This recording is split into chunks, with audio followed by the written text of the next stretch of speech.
Mga igsuon, mga anak sa Diyos.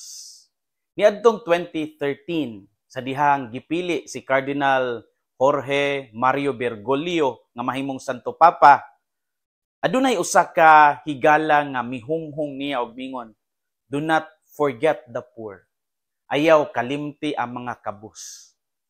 Kana nga pulong, miigo gayud sa iyang kasing-kasing, maong sa dihang gipangutana siya sa mga cardinals unsay ngalan nga iyang pilion, iyang gisulti Francis. Alang sa kabus, alang sa kalinaw, ug alang sa simbahan nga nag-alagad. Ang ngalan nga Francis nagtimaan sa espiritu ni San Francisco de Assis, usa ka tawo nga gipili ang yano nga kinabuhi kaysa madato ug ang gugma kaysa garbo.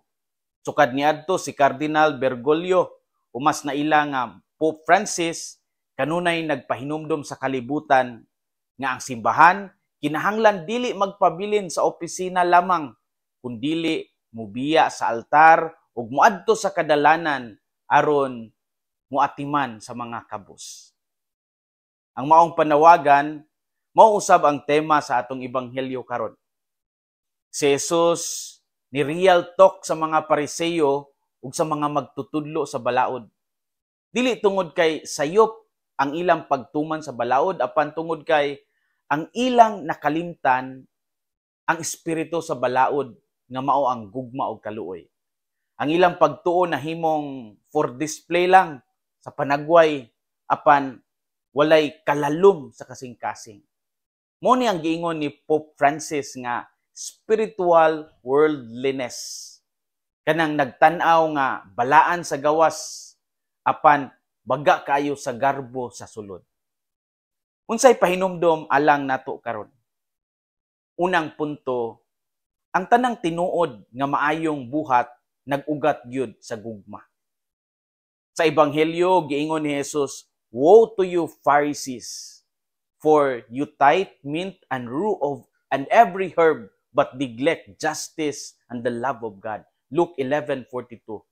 Kaluoy ninyo mga Pariseo, naghatag kamo og ikapo bisan sa inyong mga panakot apan inyong gikalimtan ang hustisya o gugma sa Dios. Dinhi makita nga si Jesus dili batok sa balaod apan batok sa porma sa pagtuo nga walay kasing-kasing. Ang usa ka tinuod nga magtutuo dili lang magtan-aw sa unsay saktong buhaton kundi ngano nga buhaton kini alang sa Dios. Ang mga Pariseo nagtuman sa balaod aron ipakita nga sila balaan. Apan si Jesus nagtudlo nga ang balaan nga kasing-kasing mao ang musunod sa Dios tungod kay siya nahigugma. Si San Agustin, ang atong angkol, nagkanayon, "Love and do what you will." Higugmaa o buhata ang gusto nimo. Kung naa ang gugma, bisan ang kasakit mahimong sakripisyo, apan kung wala ang gugma, bisan ang sakripisyo mahimong pagpagarbo. Sa atong panahon, daghang tao ang nagtuo nga mas balaan sila tungod kay mas aktibo sila sa simbahan o mas daghan silang gihatag. Apan ang pangutana, naay gugma ba sa likod sa atong pag-alagad? Ang tanang tinuod nga maayong buhat nag-ugat gyud sa gugma. Ikaduhang punto, ang pagpagarbo makadaot sa kalag. Adunay peligro sa pagtuo nga nagpasigarbo sa kaugalingon imbis nga sa Dios. Usahay nagtuo ta nga mas maayo ta kaysa uban, kay mas daghan tag nahibaw-an. Apan ang tinuod nga kahibalo sa Dios magdala kanato sa mas lawom nga pagkamapaubsanon.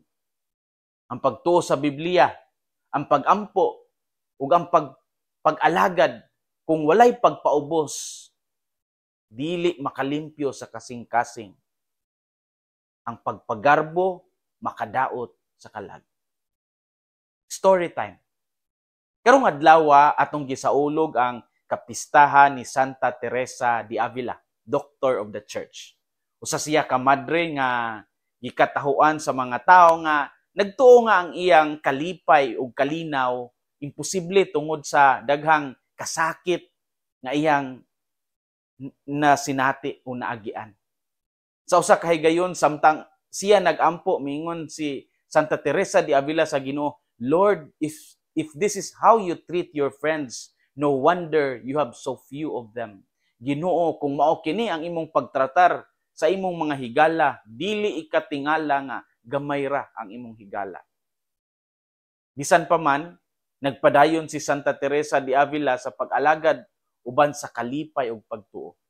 Si Santa Teresa nagpakita nga ang tinuod nga pagkaputli dili makita sa panagway kundi sa pagka-matinud-anon sa kasing-kasing nga nagsunod sa kabubuton sa Dios. Sama sa iyang giingon, God alone suffices. Ang Dios igo na. Mga igsoon, mga anak sa Dios. Ang atong pagtuo kinahanglan dili lang mahitabo sa atong mga simbahan, sa atong mga kapilya, apan sa atong buhat kada adlaw. Ang pagpaambit sa mga nanginahanglan, ang pag-ampo, kinahanglan magikan sa kasing-kasing na puno sa gugma ug dili sa garbo. Hinaot nga ang kasing-kasing ni Kristo maghari sa atong mga kasing-kasing. Kini si Father Felmar Castrodes, Fiel SVD, ang inyong magsisibya sa maayong balita. Gikan dinhi sa Radio Veritas Asia. Hinumdumi ang kinabuhing Kristiyano, kinabuhi sa pagserbisyo.